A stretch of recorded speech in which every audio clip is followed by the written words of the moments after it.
ओम नमः शिवाय। श्री परमात्मने नमः। श्री गुरु चरण सरोज रज निज मन मुकुर सुधार।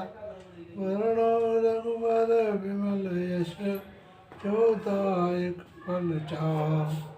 होतहीन तन जानिके सुमिरौ पवन कुमार।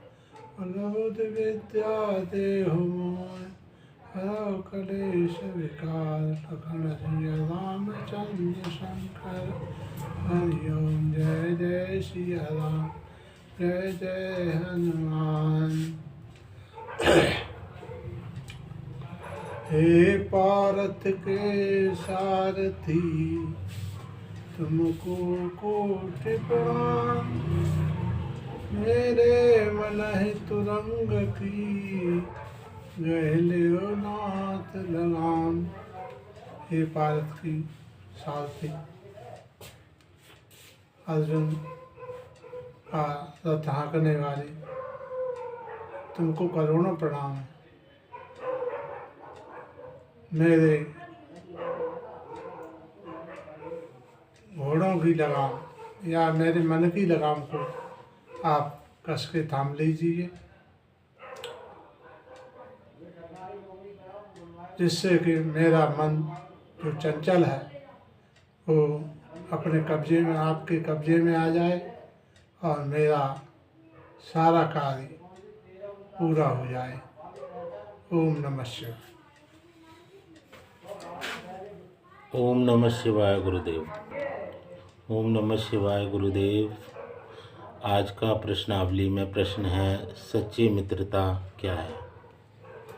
जैसा कि सच्ची मित्रता के बारे में आपने पूछा है, भगवान राम ने भी कहा, जे न मित्र दुख होय दुखारी। तिनहि बिलुकत पातक भारी। जिसके पास सच्ची मित्रता है वही आगे बढ़ सकता है, वही जीवन को, सबके जीवन को उज्जवल बना सकता है। और जिनके पास मित्रता नहीं है, मित्रता का व्यवहार नहीं जो कर सकते दूसरों के साथ, तो वो अपने क्षेत्र में आगे नहीं बढ़ सकते। इसलिए मित्रता जो है सबके प्रति रखनी चाहिए। अच्छे लोगों के प्रति विशेष मित्रता रखें। हम उनका व्यवहार ऐसा उनके पास रखें जिससे कि उन्हें कोई कष्ट ना हो, और जो वो कहें सो वो कहें, जो वो करें वही दूसरे करें। तो इससे जो है सारे कार्य बनते चले जाते हैं, किसी को कोई परेशानी नहीं होती है।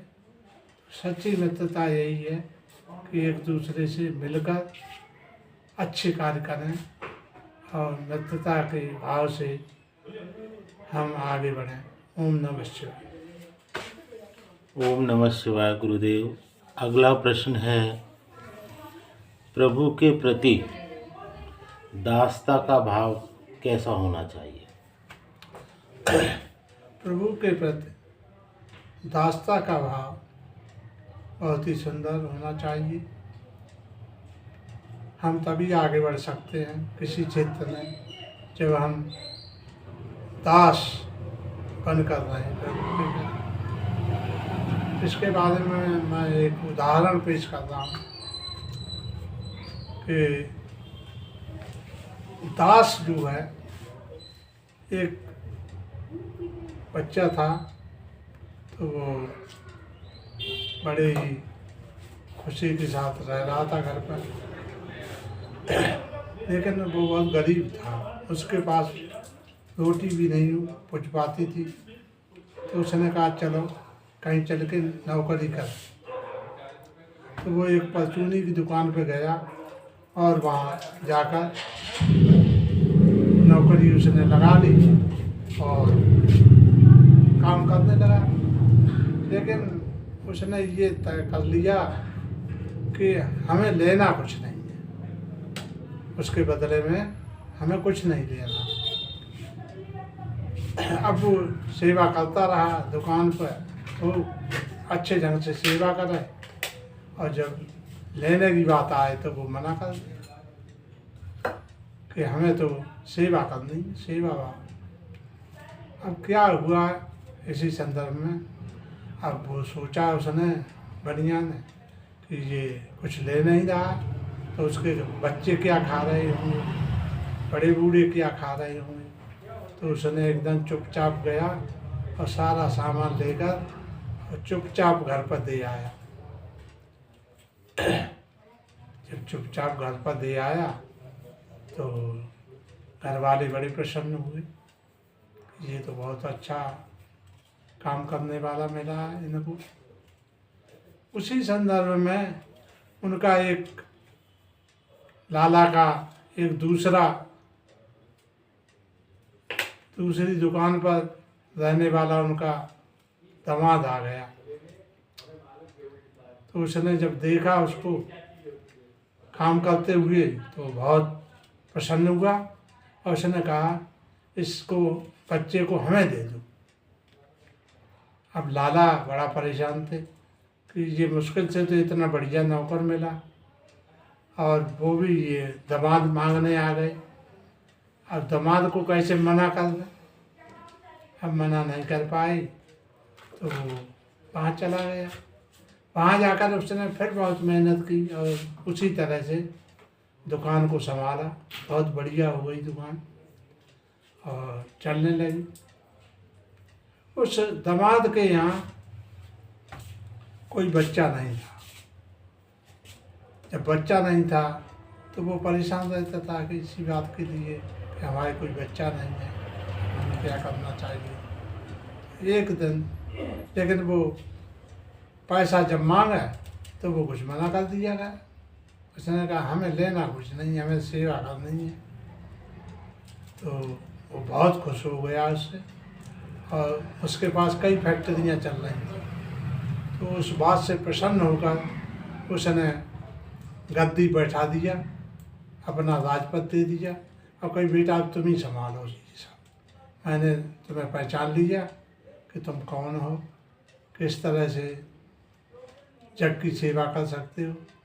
तो ये कहने का मतलब ये है कि मित्रता और ये सब तभी हो पाता पूरा जब हम लगन से कार्य करें, कतई उसमें हिला उज्जत न करें। यही कहना। ओम नमः शिवाय।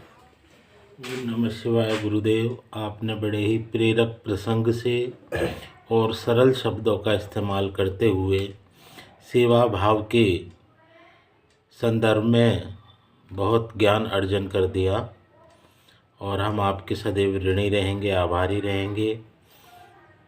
ओम नमः शिवाय। ओम नमः शिवाय। कुछ भी न तुम्हारा बिगड़ेगा, हर शरण आने के बाद। कुछ भी न तुम्हारा बिगड़ेगा, हर शरण आने के बाद। कुछ भी न तुम्हारा बिगड़ेगा, शरण आने के बाद। सारे काम बन जाएंगे, शरण आने के बाद। शरण आने के बाद। कुछ भी न तुम्हारा बिगड़ेगा, शरण आने के बाद। ओम नमः शिवाय। ओम नमः शिवाय।